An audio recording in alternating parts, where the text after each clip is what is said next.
अरे पगली, मायका भाभी का नहीं होता है। सोनल की भाभी सोनल को 4 बार फोन कर चुकी थी, पर सोनल फोन की रिसीव नहीं कर रही थी। बाद में जब सोनल किचन से बाहर आई तो देखा उसकी भाभी की 4 मिस कॉल लगातार। यहाँ देखकर घबरा गई, क्योंकि उसकी भाभी को तो पता था कि अगर सोनल को 2 बार फोन नहीं उठती तो उसका मतलब यही है कि वो अपने काम में व्यस्त है और या फिर फोन से दूर है। अब सोनल का मन घबरा रहा था, क्योंकि भाभी के 4 फोन लगातार आने से उसे टेंशन हो गई थी, क्योंकि सोनल की भाभी की मम्मी की बहुत तबीयत इन दिनों ठीक नहीं चल रही थी। अभी 2 दिन पहले ही सोनल की मम्मी मायके से मिलकर आई थी। फिर भी सोनल ने हिम्मत करते हुए अपनी भाभी को फोन लगाया, और फोन जैसे ही भाभी ने उठाया तो सोनल को रोते हुए कहा, दीदी, मम्मी जी हमें छोड़कर चली गई हैं। रात को अच्छे से सोई थी। सुबह उनके भैया और मैंने खूब उठाने की कोशिश की, पर नहीं उठी। तब हमने डॉक्टर साहब को बुलाया। फिर उन्होंने बताया कि मम्मी जी अब नहीं रही। दीदी, आप जल्दी से घर आ जाओ। इतना सुनते ही सोनल की आंखों में आंसू बहने लगे। पापा तो पहले ही घर छोड़कर जा चुके थे, और अब उसकी माँ भी नहीं रही। सोनल तो बिल्कुल बेहाल हो चुकी थी। अब सोनल ने रोते रोते यह बात समझ उसके पति की बात तो समझ ने उसे संभाला और उसे जल्दी से कार में बिठाकर मैके ले गया। सोनल जैसे ही अपने घर पहुंची तो अपनी माँ के शरीर को देखकर उससे लिपट गई और खूब रोई।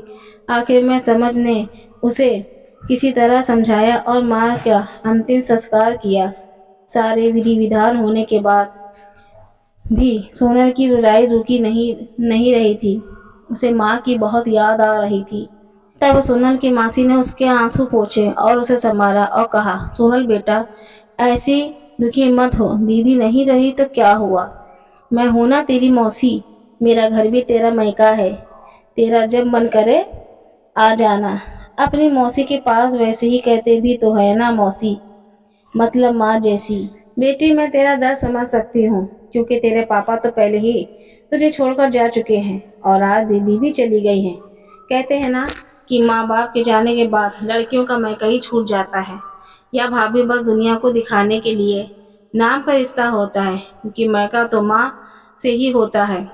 सोनल भी मन ही मन सोचने लगी कि शायद मौसी ठीक कह रही हैं, और वह मौसी से लिपटकर जोर जोर से रोने लगी और कहने लगी, क्या मासी, मेरा भी मायका अब नहीं रहा।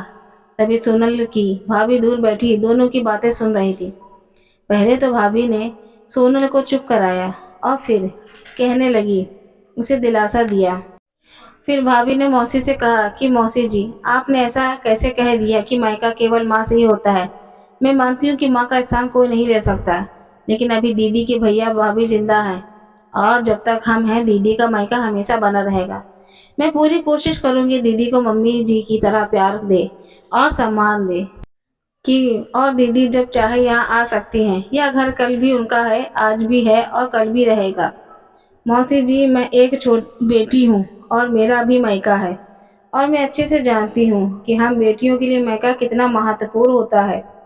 मौसी जी, आप दीदी को अपने घर जरूर बुलाएं, पर उन्हें अपने भैया भाभी के प्यार से दूर मत करिए। तभी मौसी ने कहा, बहू, आज वो जमाने में तेरी जैसी सोच रखने वाली भाभी बहुत कम मिलती है। मुझे माफ कर दे, मैंने सोनल को गलत राह दिखाई। तभी सोनल अपनी भाभी को गले लग गई और बोली, भाभी, आज आपने मुझे विश्वास दिला दिया कि भाभी भी माँ के समान होती है, और मैं संतुष्ट हूँ कि अब जब तक आप और भैया हो मेरा मायका सदा बना रहेगा। और आपने किसी ने कहा है कि भाभी माँ के समान होती है, आज आपने मुझे इस बात का विश्वास भी दिला दिया। दोस्तों, ज़रूर बताइएगा कहानी कैसी लगी। अच्छी लगी और तो ज़रूर हमें लाइक करिएगा, सब्सक्राइब करिएगा।